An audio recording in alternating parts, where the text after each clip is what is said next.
Alright guys, my name is Kumar Pritam और आज की इस वीडियो में हम पढ़ेंगे डबली लिंक लिस्ट के बारे में। डबली लिंक लिस्ट एक ऐसा लिंक लिस्ट होता है जिसमें दो डाटा फील्ड होता है, एक प्रीवियस और एक नेक्स्ट।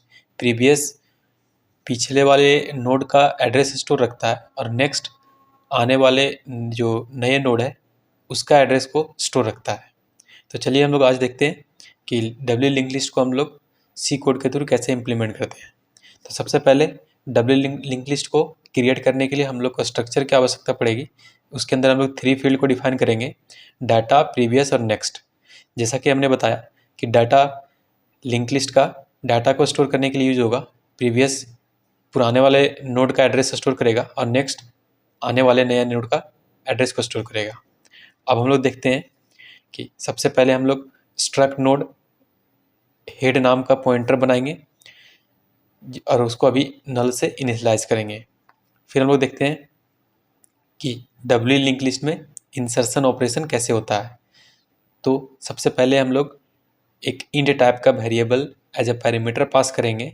उसके बाद चूंकि ये इंसर्शन प्रोसेस है, इसके लिए मेमोरी की आवश्यकता पड़ेगी, तो उसके लिए हम लोग डायनामिकली मेमोरी को एलोकेट करेंगे यूजिंग फंक्शन।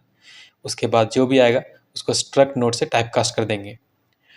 मेमोरी एलोकेशन के बाद हम लोग जो भी न्यू नोड क्रिएट हुआ है उसका डाटा फील्ड में हम लोग ये जो डाटा पैरामीटर पास होता है उसको असाइन कर देंगे और न्यू नोड का प्रीवियस में नल डाल देंगे और न्यू नोड का नेक्स्ट में हेड डाल देंगे।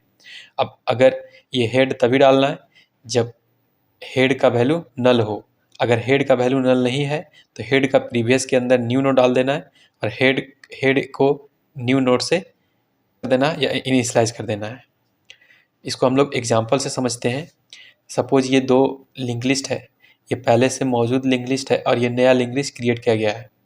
ये पहले से लिंक लिस्ट क्रिएटेड है, तो एक यहाँ हेड पॉइंटर है जो कि इस लिंक लिस्ट को पॉइंट कर रहा है। इसमें 2 डाटा फील्ड है, एक प्रीवियस और एक नेक्स्ट। प्रीवियस डाटा फील्ड है वो नए नोड का एड्रेस को स्टोर करेगा। नेक्स्ट डाटा फील्ड आ चूँकि इसके आगे कुछ है नहीं तो ये अभी नल को पॉइंट कर रहा है।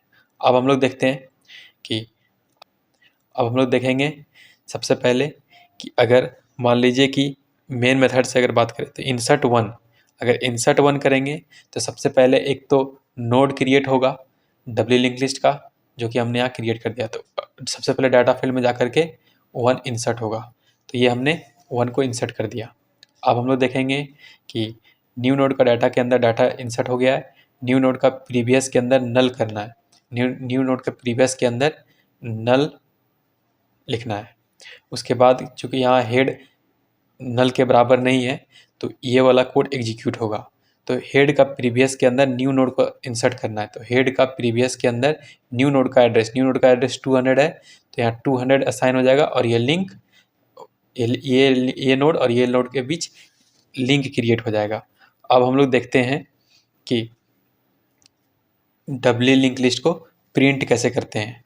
तो सबसे पहले स्ट्रक्ट नोड टेम्प नाम का एक वेरिएबल बना लेंगे जिसको हम लोग हेड से इनिशियलाइज कर देंगे और फिर से एक वाइल लूप लगाएंगे, while temp is not equal to 0। फिर हम लोग टेम्प का डाटा प्रिंट करते चले जाएंगे जिस तरह से यूजुअल सिंगली लिंक लिस्ट में करते हैं। तो सेम ये जो प्रिंट का मेथड है वो सिंगली लिंक लिस्ट की तरह ही है। अब हम लोग नीचे देख लेते हैं, एक इंट मेन मेथड है जिसके अंदर इंसर्शन, डिलीशन वगैरह सारा ऑपरेशन लिखा जाता है। फिर अंत में हम लोग कोड ब्लॉक को क्लोज कर देंगे। That's all from my side. मिलते हैं नेक्स्ट वीडियो में। Take care.